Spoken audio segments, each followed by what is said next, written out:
table was a tall young man of 20 or 22, who was looking at her with an air in which vexation and uneasiness were mingled. He questioned her with his eyes, but the firm and steady gaze of the young girl controlled his look.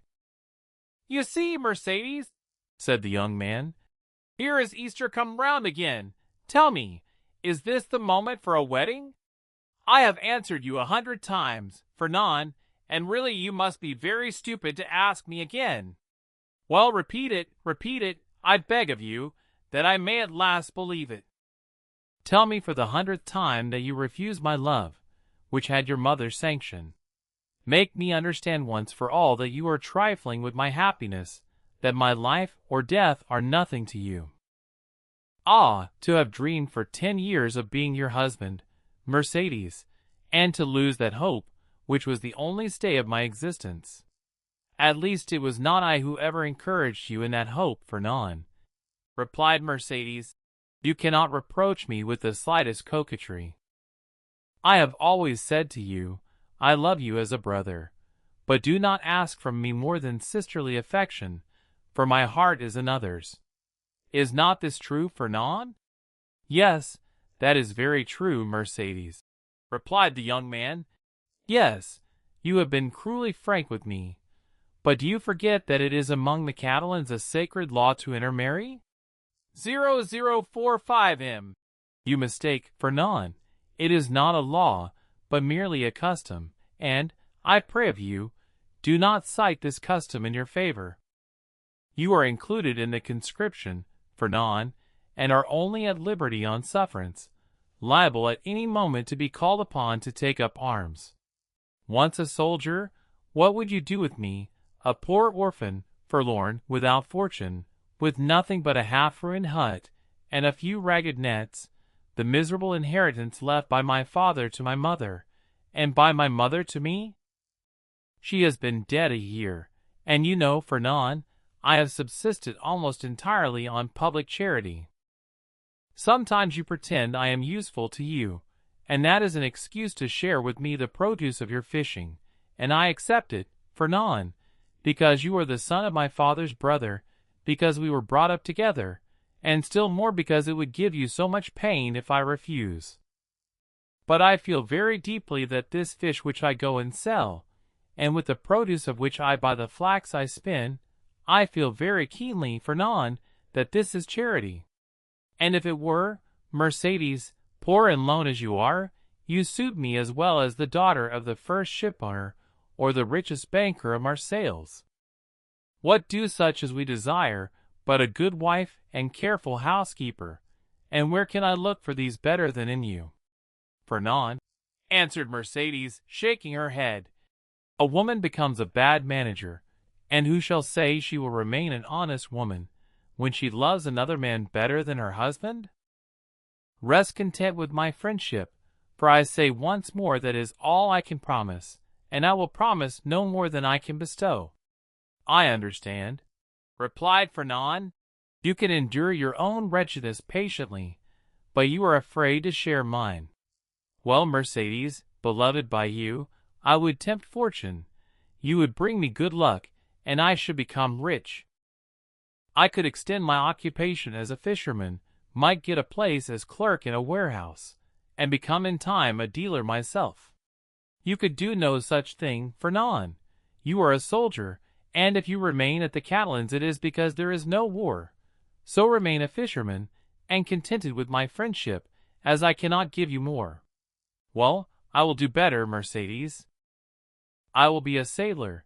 Instead of the costume of our fathers, which you despise, I will wear a varnished hat, a striped shirt, and a blue jacket with an anchor on the buttons. Would not that dress please you?" "What do you mean?" asked Mercedes with an angry glance. "What do you mean? I do not understand you." "I mean, Mercedes, that you are thus harsh and cruel with me, because you are expecting someone who is thus attired. But perhaps he whom you await is inconstant, or if he is not, the sea is so to him."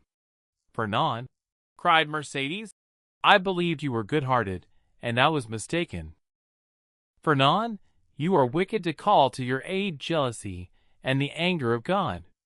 Yes, I will not deny it, I do await, and I do love him of whom you speak, and, if he does not return, instead of accusing him of the inconstancy which you insinuate, I will tell you that he died loving me and me only." The young girl made a gesture of rage. "I understand you, Fernand. You would be revenged on him because I do not love you. You would cross your Catalan knife with his dirk. What end would that answer? To lose you my friendship if you were conquered, and see that friendship changed into hate if you were victor. Believe me, to seek a quarrel with a man is a bad method of pleasing the woman who loves that man. No, Fernand, you will not thus give way to evil thoughts.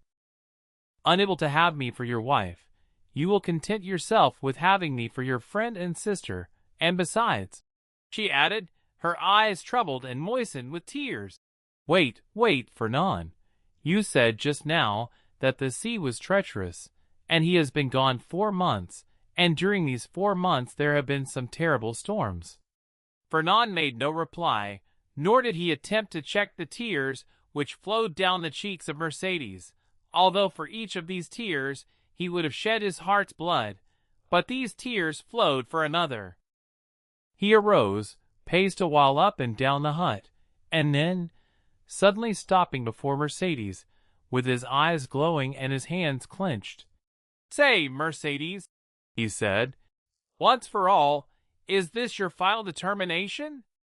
"I love Edmond Dantès," the young girl calmly replied, "and none but Edmond shall ever be my husband." "And you will always love him?" "As long as I live."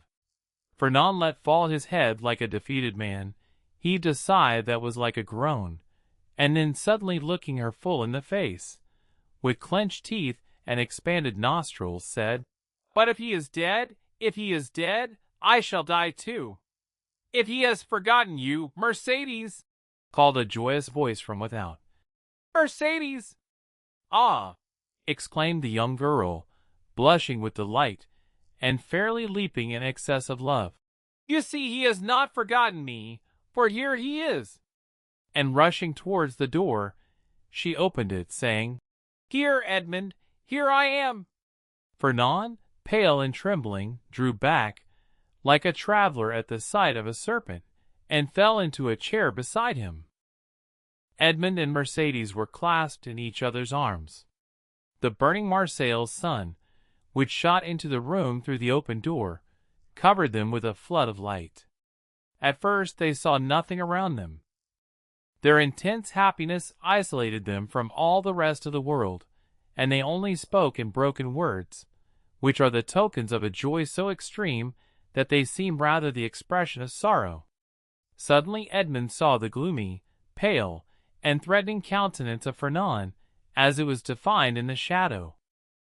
By a movement for which he could scarcely account to himself, the young Catalan placed his hand on the knife at his belt. "Ah, your pardon," said Dantès, frowning in his turn. "I did not perceive that there were 3 of us." Then, turning to Mercedes, he inquired, "Who is this gentleman?" "One who will be your best friend, Dantès, for he is my friend, my cousin, my brother. It is Fernand, the man whom, after you, Edmond, I love the best in the world." "Do you not remember him?" "Yes," said Dantès, and without relinquishing Mercedes' hand clasped in one of his own, he extended the other to the Catalan with a cordial air. But Fernand, instead of responding to this amiable gesture, remained mute and trembling. Edmond then cast his eyes scrutinizingly at the agitated and embarrassed Mercedes, and then again on the gloomy and menacing Fernand. This look told him all, and his anger waxed hot. "I did not know, when I came with such haste to you, that I was to meet an enemy here." "An enemy!" cried Mercedes, with an angry look at her cousin.